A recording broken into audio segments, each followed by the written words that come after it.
Ice with chill, and welcome to another daily sovereignty briefing for today, Thursday, July 16, 2026. I'm your host, Aaron Thomas. Howheaton is my hereditary name, and today we're diving deep into the critical battles for Indigenous self-determination across the United States and in Canada, from landmark federal legislation to major pipeline standoffs. Here is what matters to tribal nations today. Our first story, our lead story, takes us to Washington, D.C., up in the Big Hill, where a major legislative push is underway to support the next generation of Indigenous youth. Senators Lisa Murkowski and Brian Schatz have officially introduced Senate Bill 4976, known as the Native Children's Commission Implementation Act. This massive legislation package is designed to act on findings from the Alice Spotted Bear and Walter Soboleff Commission on Native Children. It targets 8 critical areas: securing direct funding for Native American language immersion schools, stabilizing tribal nutrition programs, and expanding behavioral health services. Now, why does this matter to tribes? Quite simply, Native youth are the absolute future of our communities. Providing direct federal resources for food security, stable housing, and mental health support ensures families can heal from historical trauma and raise healthy, resilient children. And why does this matter to tribal sovereignty? Well, this is a massive win for both food and education sovereignty. Now, typically, federal funds are funneled through complicated state run bureaucratic loops, and this bill bypasses that entirely, supporting direct government to government funding. True sovereignty means that tribal nations, not state or federal governments, have the ultimate, unquestioned authority to educate their children in their own languages and feed their communities according to their own traditions. Next, a powerful stand is being taken on how Indigenous history is told and preserved in the United States. The National Congress of American Indians, or NCAI, has issued a fierce condemnation of the newly released White House report titled Saving America's Story. The NCAI argues that the report actively attempts to minimize, rewrite, or outright erase documented historical truths. This includes the forced removal of tribes, historic assimilation, and the devastating federal Indian boarding school era. Now, why does this matter to tribes? The erasure of history is a dangerous political tool.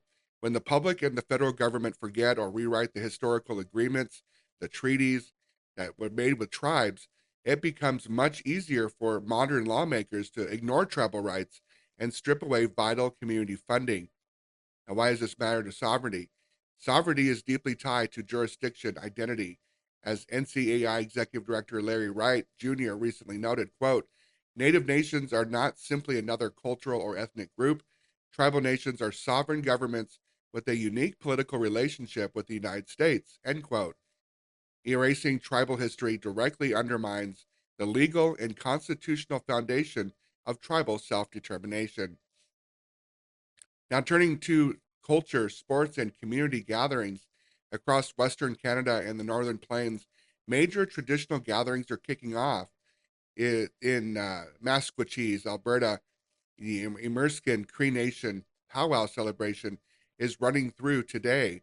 The gathering has brought together Indigenous athletes, dancers, and musicians from across Canada to compete in traditional hand games and high stakes dance specials.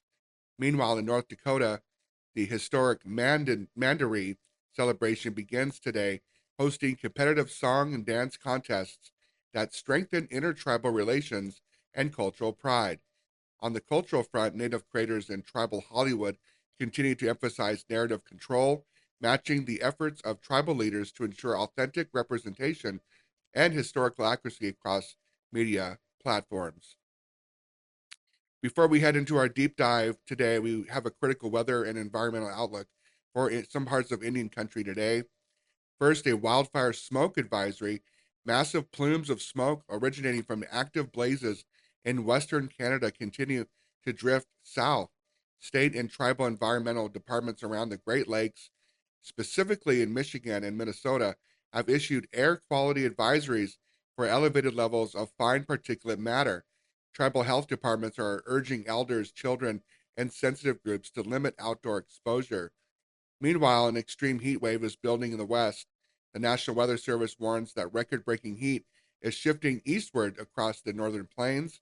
Tribal communities across the Great Basin and the northern Intermountain West are urged to utilize tribal cooling centers, as anyone without reliable cooling or adequate water faces severe heat risks today, similar to what we're experiencing here in the southwest of California. All right, for this morning's deep dive, we are looking at how tribes are taking direct control of their utilities, waters, and power grids to safeguard their future. We begin in Michigan, where a major environmental and treaty battle has escalated.